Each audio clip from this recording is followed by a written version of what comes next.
Good morning to all. How are you students?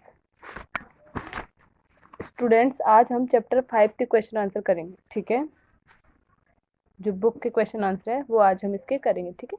इसकी व्याख्या आपने कर ली है, इसके क्वेश्चन आंसर आप अर्थग्रहण संबंधी क्वेश्चन आंसर आप कर चुके हैं, ठीक है। तो आज जो बुक के क्वेश्चन आंसर हैं वो हम पढ़ेंगे। जैसे फर्स्ट क्वेश्चन है आपका कविता के साथ, ठीक है। टिप्पणी कीजिए, गर्वीली गरीबी, भीतर की सरिता, बहलाती सहलाती आत्मीयता और ममता के बादल।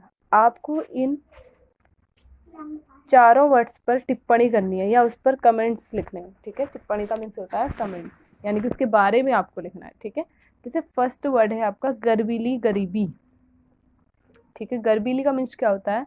गर्वीली का मीन्स होता है गर्वित या गर्व करने योग्य, ठीक है, जिस चीज पर हम गर्व कर सकें। गरीबी, गरीबी का मीन्स सभी को पता है, ठीक है। तो यहाँ पर जो कवि ने गरीबी को गर्वीली कहा है, यानी कि उस पर कवि क्या कर रहा है? गर्व कर रहा है। क्यों कर रहा है उसके बारे में आपको बताना है। जैसे गरीबी को हम क्या मानते हैं? अभिशाप मानते हैं, है ना, कि हम गरीबी को एक अभिशाप मानते हैं, एक दुख मानते हैं, क्योंकि गरीब व्यक्ति के पास बहुत दुख रहता है। लेकिन कवि जो है वो उस गरीबी को क्या मानते हैं? गर्वीला मानते हैं, या उस पर गर्वित करने योग्य समझते हैं, उस पर गर्व करना चाहते हैं। क्यों करना चाहते हैं? क्योंकि कवि का विचार क्या है कि अगर जो व्यक्ति, जैसे आपने देखा होगा, जो व्यक्ति भूखा होता है उसे ही भोजन का स्वाद पता होता है, ठीक है। कहा भी गया है कि भूख मीठी तो भोजन मीठा, ठीक है। अर्थात जो व्यक्ति भूखा होता है उसे ही भोजन का स्वाद पता होता है। उसी प्रकार जो व्यक्ति गरीब होता है उसे ही अमीर बनने का सच्चा सुख उसे प्राप्त होता है, या फिर जब वो अमीर हो जाता है तो उसे उस अमीरी का सच्चा सुख वो भोगता है, ठीक है। तो कवि जो होता है इसी बात के लिए उस पर गरीबी पर क्या कर रहा है? गर्व महसूस कर रहा है। क्यों? क्योंकि वह जो गरीब व्यक्ति होता है वह सुख हो या दुख हो, उन दोनों ही परिस्थितियों में क्या रहता है? समान रहता है, ठीक है। समान भाव से वो क्या करता है? उस समय व्यवहार करता है, या उस चीज को, दुख को या सुख हो, उसे क्या कर रहा है? वो खुशी खुशी स्वीकार कर जाता है, ठीक है। उसके बाद सेकंड जो है भीतर की सरिता। भीतर का मीन्स क्या है? यहाँ पर जो हमारे मन से यहाँ पर है, मन से मतलब है भीतर, ठीक है। सरिता का मीन्स क्या होता है? सरिता का मीन्स होता है नदी, ठीक है। तो यहाँ पर कवि का विचार क्या है? जो विभिन्न प्रकार के भाव होते हैं या विचार होते हैं, उनका जो स्रोत होता है वो मन होता है। कैसे? क्योंकि मन जो हमारा होता है वो स्थिर नहीं रहता। मन क्या है? वह चंचल है, ठीक है। वह कभी यहाँ है तो कभी कहीं और है, ठीक है। उसमें विभिन्न प्रकार के भाव या विचार आते रहते हैं। तो कवि ने उसी अंतर मन से जो मौलिक विचार उठकर संसार में प्रवाहित होते हैं, उन्हीं उन्हीं प्रवाह को या उन्हीं विचारों के प्रवाह को उन्होंने क्या कहा है? नदी बोला, ठीक है। या उन्हीं प्रवाह, विचारों के प्रवाह को एक नदी का रूप या नदी के नाम से बताया है, नदी के समान कहा है, ठीक है।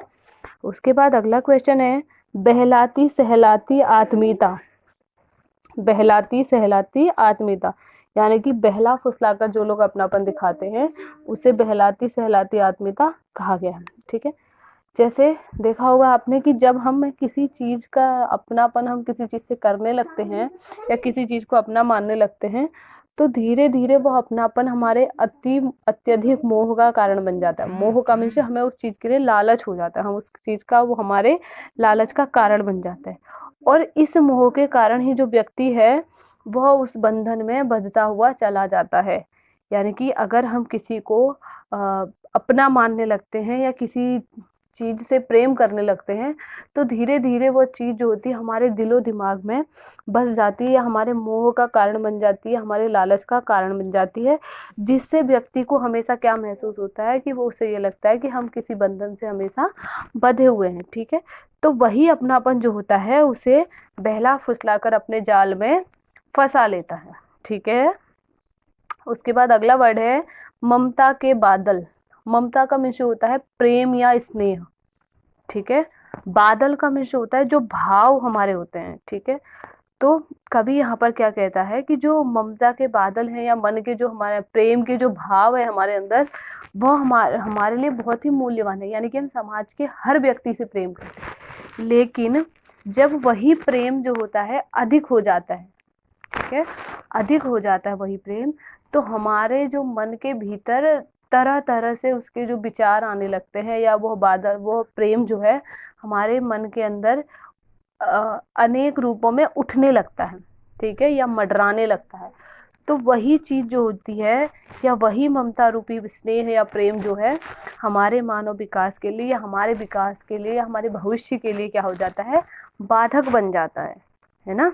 वही जो प्रेम हो जाता है या जो स्नेह होता है वो हमारे विकास के लिए या हमारे जीवन की के लिए रुकावट पैदा कर देता है, या जीवन में बाधा उत्पन्न कर देता है। ठीक है, क्वेश्चन नंबर 1 आपका कंप्लीट होता है। उसके बाद क्वेश्चन नंबर 2 पे हम आएंगे कि इस कविता में और भी टिप्पणी योग्य पद प्रयोग किए गए हैं, ऐसे किसी एक प्रयोग पर अपनी ओर से उल्लेख कर टिप्पणी करें। ठीक है, यानी कि किसी एक और पद को आप लेकर उस पर टिप्पणी करनी है आपको। तो जैसे पद है आपका सहर्ष स्वीकारा है, सहर्ष स्वीकारा ये आपका चैप्टर का नेम भी है। ठीक है, सहर्ष स्वीकारा है, इसमें 2 पदों का प्रयोग किया गया, यानी कि 2 शब्दों का प्रयोग किया गया। ठीक है, 2 शब्द कौन कौन से हैं, सहर्ष और स्वीकारा। तो सहर्ष का मीन्स क्या होता है, सहर्ष का मीन्स मैंने आपको बताया था कि खुशी खुशी होता है। ठीक है, सहर्ष का मीन्स होता है खुशी खुशी।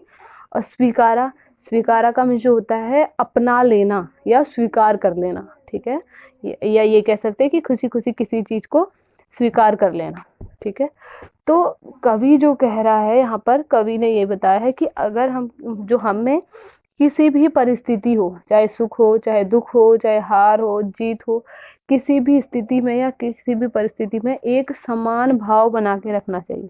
ठीक है, या जो भी परिस्थिति हमारे सामने हो उसका सामना करने के लिए हमें खुशी खुशी तैयार हो जाना चाहिए। ठीक है, एक पद आपका ये हो जाता है। उसके बाद दूसरा पद आपका ये हो सकता है कि जो पैराग्राफ आपका था कि ममता के बादल की मंडराती कोमलता भीतर पिराती है, कमजोर और अक्षम हो गई अब आत्मा यह, छटपटाती छाती की भव्यता डराती है। ठीक है, ममता के बादल, ममता के बादल का मीन्स वही है कि मन में जो विभिन्न प्रकार के कोमल भाव या प्रेम के जो भाव उपजते हैं, वह क्या करते हैं, धीरे धीरे हमें अपने बंधन से जोड़ लेते हैं, और या फिर हमें कोमलता प्रदान करते हैं, हमें स्नेह प्रदान करते हैं। और वही स्नेह हमारे लिए धीरे धीरे क्या हो जाता है, एक पीड़ा का कारण बन जाता है। ठीक है, जिससे क्या होता है, पीड़ा का कारण का मतलब हमारे दुख का कारण, पीड़ा का मीन्स होता है दुख, हमारे दुख का कारण बन जाता है। ठीक है, तो कवि कह रहा है कि उसी कोमलता या उसी ममता के कारण क्या होता है, जो आत्मा है हमारी वो हो जाती, कमजोर हो जाती है, क्षमताहीन हो जाती है। क्षमताहीन का मतलब किसी कार्य को करने योग्य नहीं रहती।